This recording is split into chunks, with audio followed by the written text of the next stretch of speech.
Pakistan, where chaos ensues in the capital Islamabad after leading the contested Freedom March for almost 24 hours. Ousted Prime Minister Imran Khan has now called off the long march for now. Now, minutes back, Imran Khan's caravan was headed towards D Chowk in Islamabad, which was the planned site for the sit-in protest by PTI. But now that Imran Khan has called off the march, he has issued an ultimatum to the coalition government. He has given 6 days to Shehbaz Sharif's government to dissolve assemblies and announce elections in June.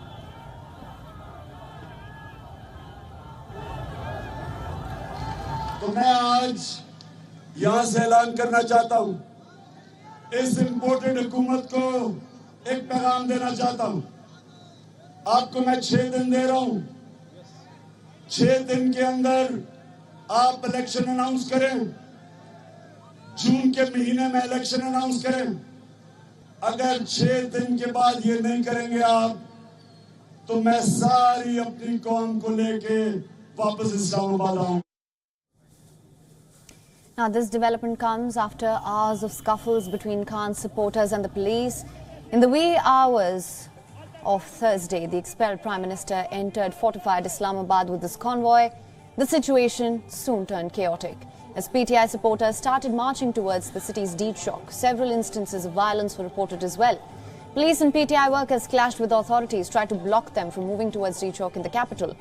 The police were seen fighting with the supporters, also beating them up. Police also used tear gas to disperse the protesters here. Heavy contingents of police and paramilitary troops were deployed in several cities on Wednesday evening. In Islamabad, entry to all the important installations, including parliament, government offices, diplomatic missions, blocked here. Amid the chaos, the government decided to seek the help of the army as well to protect important government buildings in Islamabad.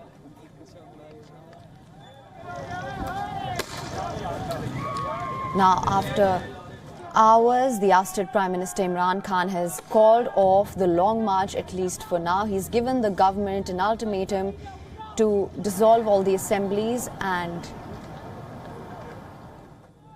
announce elections in June. But now Imran Khan has issued an ultimatum to the coalition government. He's given them 6 days. He's given Shehbaz Sharif's government 6 days to dissolve assemblies and announce elections.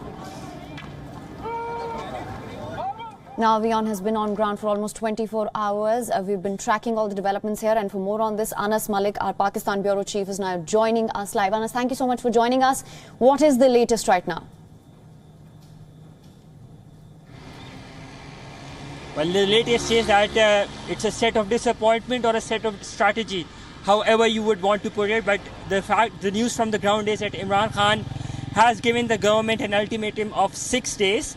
And he said that in case if the government does not dissolve in the first week of June and call for a new election, then he will be coming back to Islamabad with all of its force and fury, and that he will be holding a sit-in.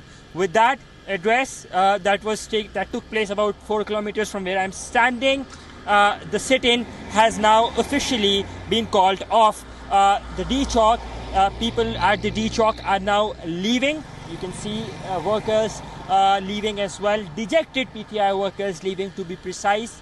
There is a sense of dejection in them, but then some say that this is part of the wider strategy that Imran Khan has. Him? Right, absolutely, Anas. Now, like I said, he's given the Shehbaz Sharif government an ultimatum to announce elections, fresh elections in 6 days. Now, how do you see the situation panning out? Well, the situation is increasingly becoming favorable for Imran Khan for one very reason. There hasn't been an IMF negotiation per se that has been agreed upon. There hasn't been a bailout that has been agreed upon with the IMF. So that means that the economic condition goes further depletes. The Pakistani rupee continues to devalue or can possibly be devaluated. The stock market can also possibly crash. All of that we'll get to know in about 20-25 minutes from now when the stock market opens up here in Pakistan. So that would actually go on to show the trust in economy, or rather the depleting mistrust in the Pakistani economy that investors have, and that would not be a good sign for the incumbent government. All in all, it's good for the Imran Khan government because it will help him building the narrative around But if I talk to you overnight of what happened over here, it was a night full of drama. We got here, it's been in fact 24 hours since we've been relentlessly covering at WION this Azadi March to Islamabad. We sailed off with Imran Khan from Peshawar. We went with him to Wali Interchange in Mardan, and literally we were on his trail throughout. Now, overnight we saw shelling being done, and it was literally this place where I'm standing, the Jinnah Avenue. The place in front of me is the D Chowk. The one that's behind is the Jinnah Avenue area. This was boxed and shelled, and people braced that. His supporters, who are not known to bear the harshness of the state, they're relatively considered upper class political elites or upper middle class elites, and that they would not be having the understanding that of a grassroots worker. Last night, that notion was proven wrong. We saw unprecedentedly, we saw women, children, elderly, all of them were here. They were literally lying on the streets, sleeping, and responding to what they say was their leader's call to get to D Chowk at all costs. And they were right here at the D Chowk. Right. All right, Anas, thank you so much for bringing us all the updates from Pakistan. We will, of course, continue to track this situation very closely with you there. WION is now available in your country. Download the app now. Get all the news on the move.